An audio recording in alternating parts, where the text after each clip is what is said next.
kinds of attachment. Right. We have a secure attachment. These are people I really never see in my practice unless they have a problematic child, because this is what happens. They feel safe. They feel like the world is safe. They feel resourced to go out and test the world and test themselves in it. They feel safe bonding emotionally and committing with their full heart to another person because they were committed to with the full heart of the parent. So they don't typically come to therapy. So typically what I work with are the clients that struggle with that anxious ambivalent attachment style and the avoidant attachment style, and then usually a disorganized attachment style doesn't typically show up either. Because that's what they've learned. Yeah, well, it's a retreated individual. They're not really stepping out much. But so the four kinds of attachment styles are secure, anxious, ambivalent, avoidant, and disorganized. And so when I am lecturing about attachment styles, which always tracks back to trauma, safety in the world, what we're talking about in the avoidant style is the child's vulnerability and neediness and dependence, because children are all needy, all dependent, and we are for a really long time.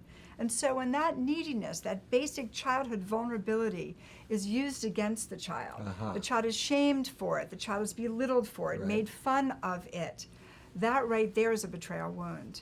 It's an abandonment of that sacred covenant to keep your child emotionally safe, physically safe, to be well cared for and feel like things are right and good in the world. And so the avoidant personality type will give the partner the best 3 months of their life. That other person has never had such a great relationship ever for the first 3 months. And then? And then the shoe drops. And they start to ghost, and they don't follow up, and they don't return phone calls. And certainly I work with lots of women clients that have lost months or even years trying to get back to those first 3 months with an avoidant partner. Yeah, I call that the honeymoon time. And then after the honeymoon, it becomes chaotic. Because true intimacy and of the child is intimate by nature because it's right there. It's so vulnerable. It doesn't know boundaries. It doesn't know anything. Yeah, so when that vulnerability is used against it, then true intimacy becomes the most unsafe thing for the adult.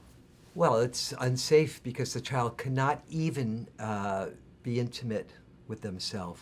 Yes, it's used against them. Yes. Their actual true nature of vulnerability and dependence is used against them. And what I find with my patients is that when they're alone, this is chaotic time because they can't be alone. They can't be relational with themselves. And so they're constantly involved in relationships. I call it serial monogamy because they can't be alone. They fundamentally don't like themselves. Yeah, I kind of think about the borderline client when you bring that up. Well, it's totally borderline.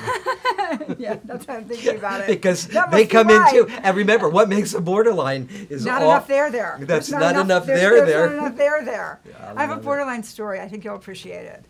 I think you'll appreciate it. Thank I you. certainly appreciate it. Here's the story. Tell us. Okay, beautiful woman.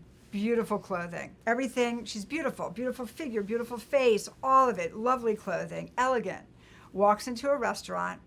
All the men in the restaurant turn around and look at her appreciatively. And she feels her beauty.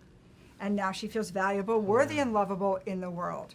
Same woman, same beauty, same clothes, same restaurant. Nobody turns around and looks at her. And she feels utterly unbeautiful, unlovable, and unworthy. i.e., taking your cues from the external environment because there's not enough there. That's the psychosocial stuff. Not enough there. What a great story.